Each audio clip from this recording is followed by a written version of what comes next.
defective products, dangerous drugs, car crash cases, injuries, and abuse. Across the state of Alabama, the attorneys of Hollis, Wright & Couch are here to serve you. With civil trial lawyer Josh Wright from the firm of Hollis, Wright & Couch and Alabama's 13 host David Lamb, the attorneys answer your tough legal questions straight ahead.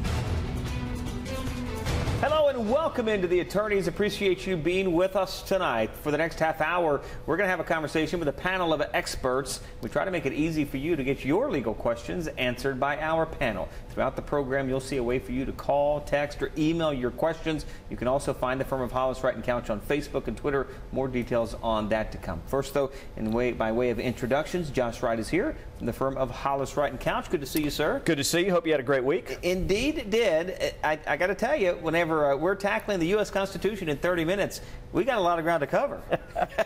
This is not just a history lesson. It is, how does a document that was created over 200 years ago apply to you and me and our families on a daily basis? Still relevant. That's the beauty of it. And when we talk about the Constitution or constitutional law, there really is nobody better in this state than Brian Fair, who's professor at the University of Alabama School of Law. He was there when I was there, taught my classmates, and is just a great resource for us. And we're so honored to have you on today and excited to talk about this great topic. Thank you. I'm delighted to be here, Josh. David, nice to see you. Nice to see you as well, Professor. By way of a launching point here, why do you think the U.S. Constitution is still important? Well, it's important. It's been a model for constitutions around the world. It's important because it guides our national government, the Congress, it guides the president, and it even guides our court. Our court looks to the Constitution as a matter of text to determine basic rights and powers of government. Okay. There seems to be a perception that really Congress, the president, make all of the decisions on their own, just kind of come up with them on their own. But you're saying that the Constitution is still that kind of they keep tethered to that Constitution. Oh, absolutely. And in fact, I think really the principal interpreter of the Constitution is the Supreme Court. It's not Congress. It's not the president. The court can at any time declare actions of the president or of Congress beyond their power, beyond the scope of their power. So the Constitution means what 5 members of the court say in a particular decision. For example, the recent health care decision or the recent immigration law decision out of Arizona. Mm-hmm. Both of you practice every day. You live your lives and kind of under the shadow of that Constitution. How impressive as a document, as a work, is that document that was written so long ago? Well, I think what's impressive to me about it is its flexibility to be interpreted and to be used in present day, and to realize just how wise the original drafters were in the way that they used the expansive language they did to make and provide absolute powers for people, but absolute powers that could be interpreted by the Supreme Court and others to help us in our daily lives. And, you know, we've talked a little bit about it.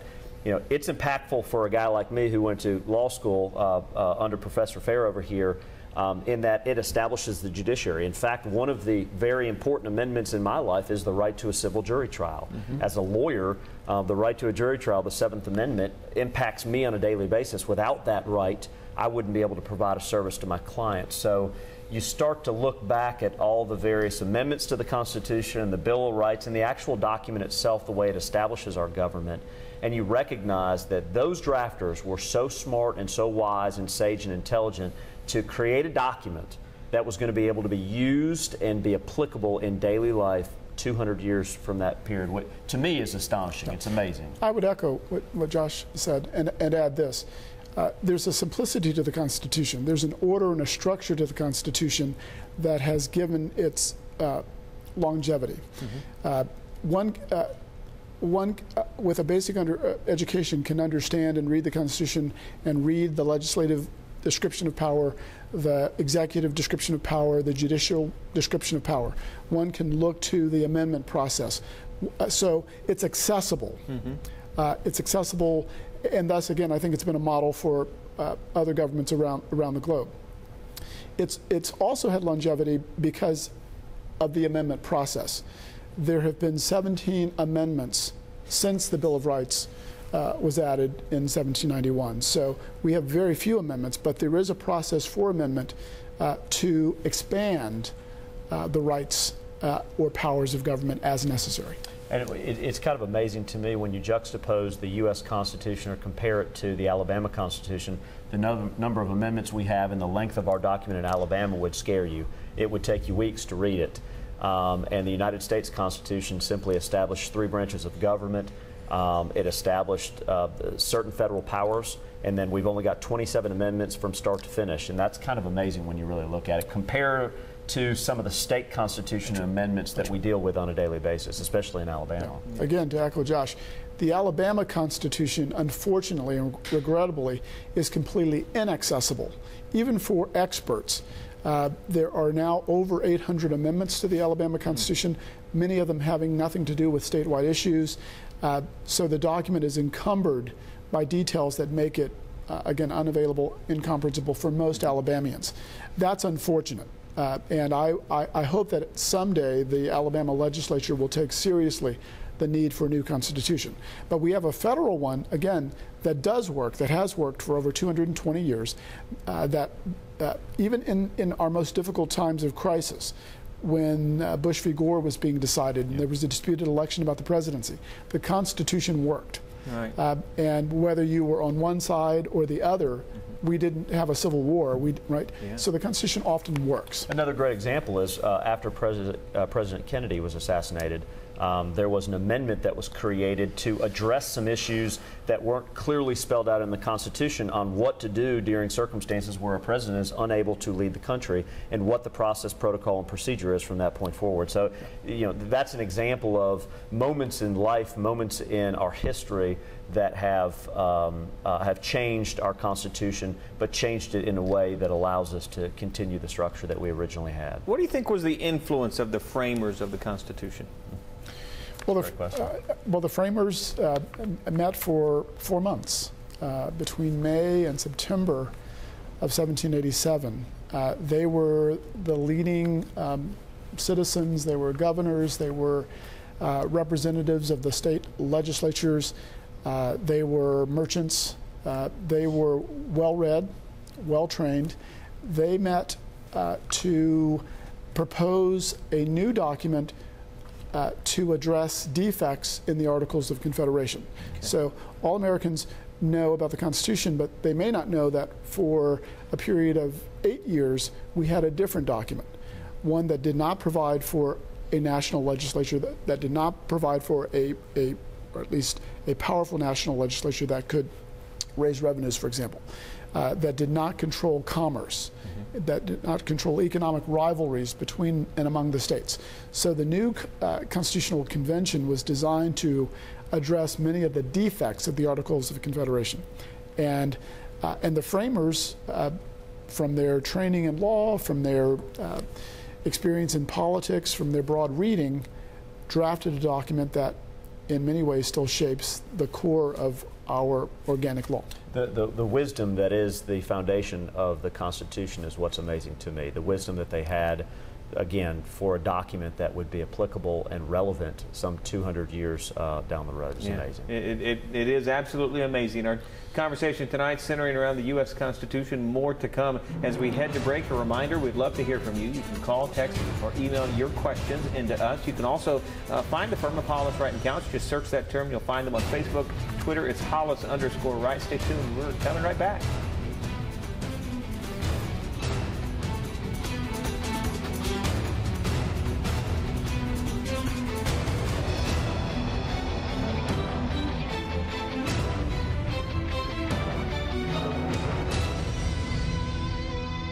I'm Josh Wright with the law firm of Hollis, Wright & Couch, and thanks for watching The Attorneys on Alabama's 13. Now, we hope you, a friend, or a loved one never need legal counsel for a case. But if you do, the goal of the show is simple. Provide answers and legal counsel when you need it the most. Your call to the show is free, so if you have questions specific to this show or related to other civil legal matters, call, email, or text us to talk with one of our lawyers. You can also follow us on Facebook or Twitter to learn about important legal news that could affect you or your family. Or simply contact us by going to alabamas13.com and click on the Attorneys link. We know your time is valuable, so thank you for spending it with us and for watching The Attorneys right here on Alabama's 13.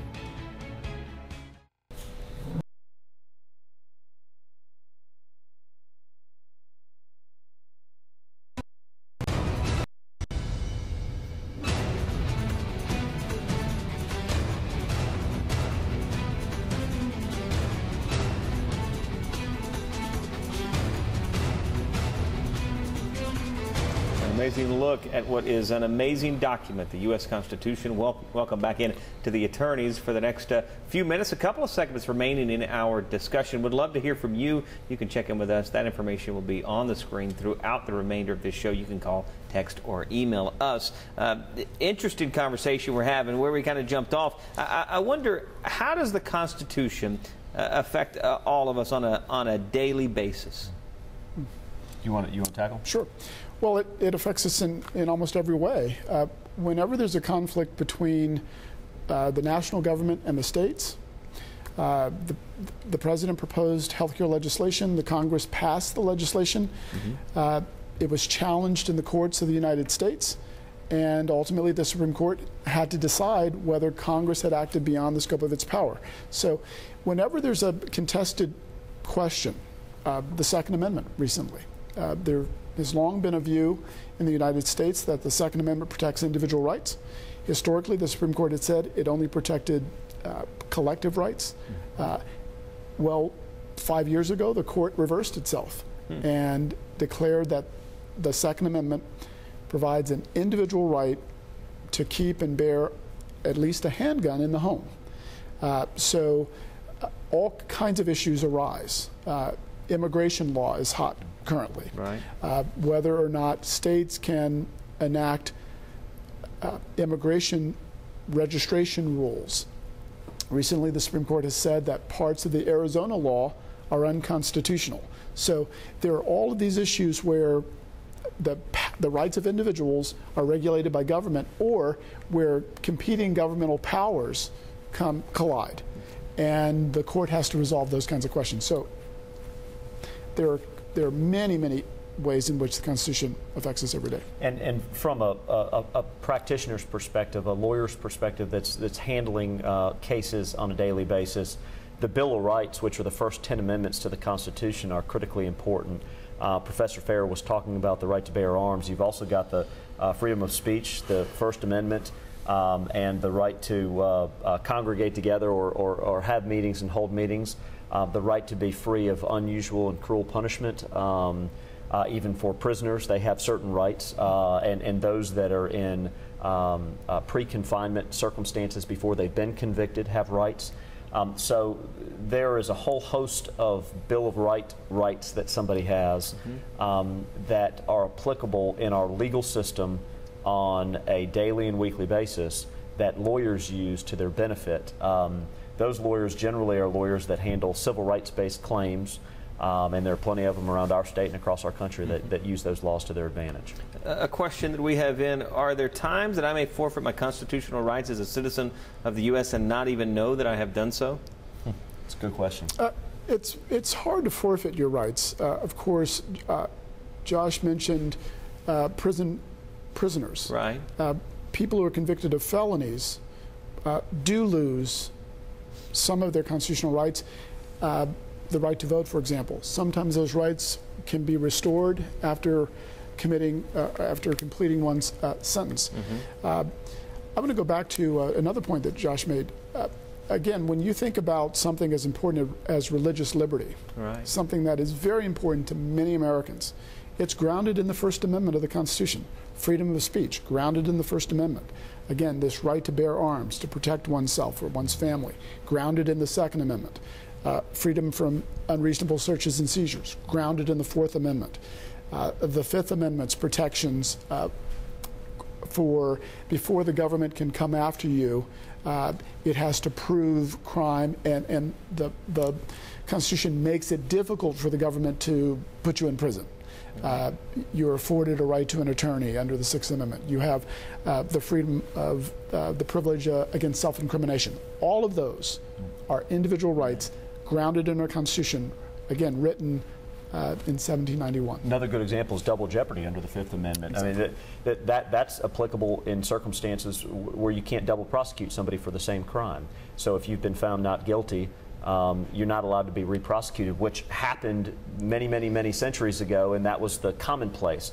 Well, our constitutional framers in drafting those amendments, and by the way, the amendments don't just happen by one person with a swoop of a pen. They have to be ratified by states. I think it's a 3/4, isn't it? If I remember common law, I think it's 3/4 of the states have to actually ratify a constitutional amendment. That's one means to do it. There's a popular vote. We won't go into that. But point is, they have to be ratified by the states, where the states recognize these are important constitutional rights, and one of which happens to be, once you have been found innocent of a crime, you cannot be re-prosecuted for that same crime. The right to due process, that, you know, what makes our country great, one of my personal beliefs, is not how we treat the best of these in our society. It's the rights that we afford to the least of these and those that have made mistakes. That's what makes the country great in my mind, among many other things. And ensuring that we provide the constitutional liberties and rights to all of the individuals of our society, even those that have done wrong, makes us a legitimate society that has a flexible constitution that is good for the people. There's also a presumption of innocence, again, to follow on what Josh has said. That presumption only has meaning if, in fact, the government has to give you a fair trial. If the government can simply put you in prison, put you on death row, create evidence, fabricate evidence, then due process means nothing. And imagine, David, if a police officer knocked on your door, ripped you out of the house with your wife and children, and said, "We're putting you in jail." If you didn't have the Bill of Rights and you didn't have the Constitution, there'd be nothing preventing that from ever happening. And I'm not saying police officers are going to do that, but the point is that exaggerated example shows you the Bill of Rights protects you from that and protects you from living in a free society, which will give you chill bumps when you really start to think about the implications of it. And most state constitutions, in fact, incorporate the core values of the federal Constitution. So you have these two levels of protection. If you're being prosecuted at the state level, you have all of those Constitution protections. If it's by the federal government, you have the federal Constitution also providing you with a defense. How do you explain how one document can be so wise and so brilliant and so effective and so how did it even happen? Because whenever, I mean, look at all the rights that we get. That is so wise and at a time thinking so forward that it's relevant in 2012. That's amazing. Yeah, it is extraordinary. Remember that when the states declared their independence from England, they began to form governments. And there were learned men, primarily men, who wrote those original charters of those states. And some of those same people would come together to write the federal Constitution. And the federal Constitution, again, it was a 4-month process of daily labors where people worked through committee. They tested ideas and presented drafts and reviewed them and revised them. So this was not something done in just a moment. Yeah, clearly, and we are reaping the benefits of all that thought. Time for our final break. Stay tuned. One more segment to this fascinating conversation on the U.S. Constitution. Still welcome your thoughts, your comments. You get them to us this way. Find us on Facebook, Hollis, Wright, and Couch. Search that term. Find them on Twitter as well, Hollis_Wright. The final segment of the attorneys coming right up.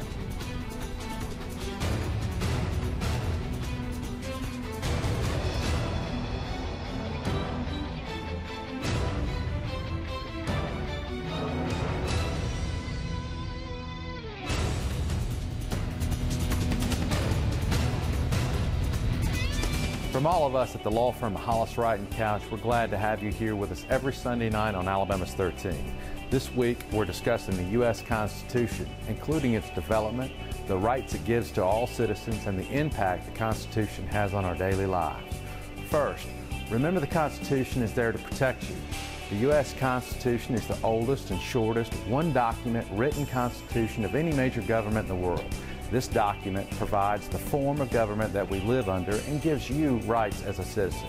If you feel your rights have been violated or infringed, you may want to seek the advice of an attorney.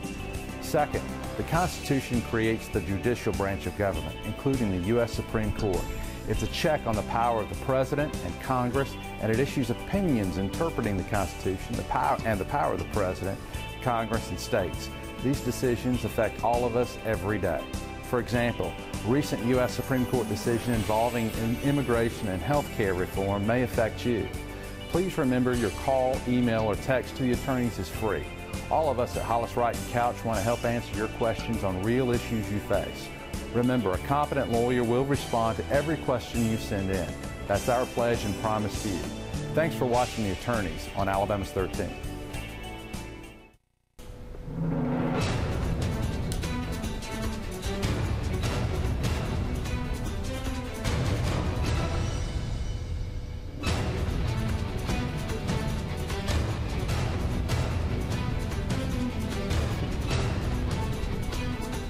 And a lot to give thanks for as well. Welcome back into the Attorneys, our final segment here. This has just flown by, discussing the U.S. Constitution. I've really enjoyed it so far. I appreciate this, and Professor Fair, you being with us. Let me ask you, are there movements underway to change or make changes to the Constitution?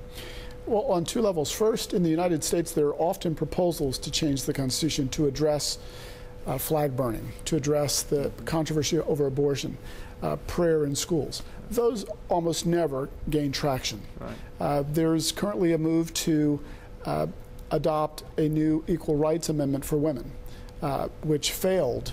It did not garner the requisite 38 states that were needed. So there are those kinds of movements. Globally, however, there are movements to improve charters around the country to balance competing constitutional values like equality, freedom of speech. If you have or privacy, if you have a dispute that implicates two or more values, how do you decide those? Some governments today in Canada and Germany and Japan are revising their constitutional charters to address some of those issues. In the United States, much of that has been done by the court itself. And so many examples, even some of the effects here in our own backyard, of recent decisions involving the Constitution that affect us. And one you were talking about in the break was the Ollie's, right? Yeah, that's right, Ollie's barbecue, and that's a 1960s. It's a little bit longer ago, during the Civil Rights era.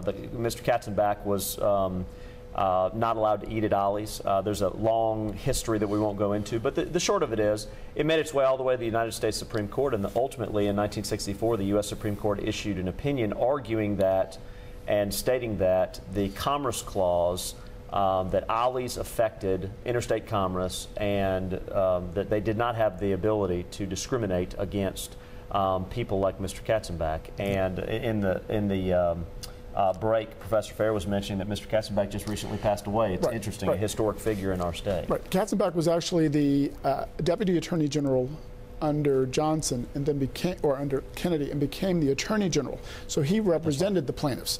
Right. And so often, as Holder today is often the name plaintiff, the plaintiffs in Ollie's Barbecue were African Americans who were forced to use the back door. So we've moved a long way from those kinds of policies in the United States, throughout the South and elsewhere, because of constitutional interpretations by the Supreme Court, interpreting Congress's power to enact federal legislation. The legislation there was Title II of the 1964 Civil Rights Act. The act essentially said that any restaurant, inn, place of public accommodation involved in interstate commerce, as Josh said, must be open on a non-discriminatory basis. That's right. That is a decision several years ago. How about recent decisions? There are a bunch. One related to the health care plan just recently. Sure. Yep. Again, just 2 weeks ago, the Supreme Court decided, in a sharply divided opinion, that the individual mandate aspect of the health care law was within Congress's power to tax and spend for the general welfare, but the court then said, in a second 5-4 decision, that Congress does not have the power to withdraw all Medicaid funds from states that do not go along with Congress's directive to expand Medicaid. So again, a very sharply divided opinion. Another one would be the recent immigration, Arizona immigration law case, which will have immediate impact on Alabama. Right. There is a case pending in the 11th Circuit involving the Alabama law. Some of the provisions of the Alabama law are quite similar to the provisions in the Arizona law, which the Supreme Court said were unconstitutional. So again, a question of federal power, plenary power of Congress to control immigration. Right. We have about a minute and a half remaining. Just an opportunity for a final thought. And we'll start with you, Professor Fair. Just a final thought on our discussion tonight on the Constitution. We have a remarkable Constitution, one that all Americans can be proud of. It has been amended to include more Americans, to expand the rights that Americans enjoy. It has been a model of constitutionalism around the globe. I would echo that. It has been a model, and we learned that all the way from history up, and including moments like this, talking with Professor Fair. One of the real interesting things I'd end with is this. One of the great roles of the judiciary is not to create our laws, but to interpret the Constitution, the Bill of Rights, and the laws. And a good example is search and seizure. There are times when we have the ability to search and seize. So the document itself, the Bill of Rights, the Constitution, may not be literal. It is interpreted differently by the courts to give us a better interpretation of what we can and cannot do in society. That is what ultimately changes on a year-to-year, decade-to-decade, century-to-century basis, where the Constitution has remained the same. Yeah. Which is neat. A fascinating conversation tonight. We need to do this again. So much ground to cover, so much ground we've covered tonight. Hope you enjoy it as well, Professor Fair. Josh, thanks to being with us tonight. Also appreciate you being with us. A reminder, even though we're going off the air, you can still contact the firm of Hollis, Wright & Couch. Here's how to do that. Also find them on Facebook. Just search Hollis, Wright & Couch. And on Twitter, it's Hollis_Wright. Hope you appreciate that Constitution.